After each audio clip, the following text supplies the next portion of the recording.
EVM hack करता येतं. I am also the engineer, I know that. EVM hack करता येतं, सर्व हॅक करता येतं, प्लेन हॅक करता येतं, फ्लॅग हँकर हॅक करता येतं, हे करता येत नाही का.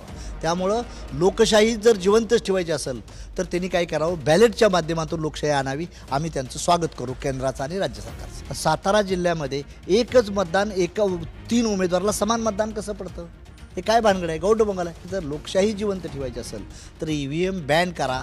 सुप्रीम कोर्ट त्यांचं आहे, इलेक्शन कमिशनर त्यांचं आहे, लोकशाहीच्या 4 स्तंभ, मीडियासुद्धा त्यांचा आहे, इंडस्ट्रियल फॅक्टरीसुद्धा त्यांच्या आहेत. त्यामुळे या 4 स्तंभावर जर त्यांचं अधिराज्य असेल तर ही लोकशाही नाही, इट इज नॉट डेमोक्रेसी. मी असं आतलं बाहेरचं मी स्पष्ट वक्ता आहे, मी कधी पाठवत नाही. आता 1-2 आमदार असेल त्या पक्षांची अवस्था तुम्हाला माहीत आहे, शिफ्टी बी झाकता येत नाही, शरीर बी झाकता येत नाही, अशी अवस्था असते. म्हणूनसाठी ते आमदार आज सध्याला तर माझ्याबरोबर आहेत. ॲथॉन्टिक काय मला तुम्ही जर माहिती मला दिली तर ती मग विचार करू त्याच्यावर. परंतु आज सध्याला ते माझ्या बी फॉर्म निवडून आलेत आणि खातं लायसन महादेव जानकरचं आहे.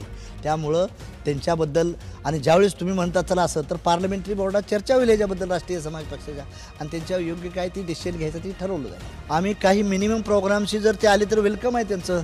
काँग्रेसचं, राष्ट्रवादी, ज्यांना शक्य आहे त्यांना आम्ही, अखिलेश यादव असतील, लालू प्रसाद असतील, सर्वांना देखील त्यांचं वेलकम करू.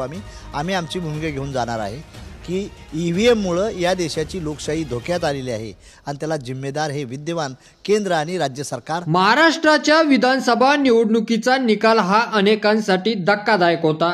यंदाच्या या निवडणुकीत अनेक दिग्गजांचा पराभव झाला.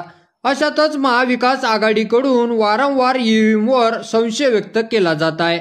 अनेक ठिकाणी EVMमध्ये घोटाळा झाल्यामुळे महायुतीच्या जागा निवडून आल्या. EVMवर माझा आक्षेप आहे, देशभरात आम्ही या विरोधात आंदोलन करू.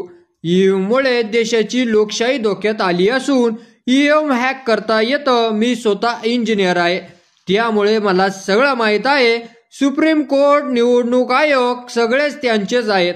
त्यामुळे याला लोकशाही म्हणता येणार नाही.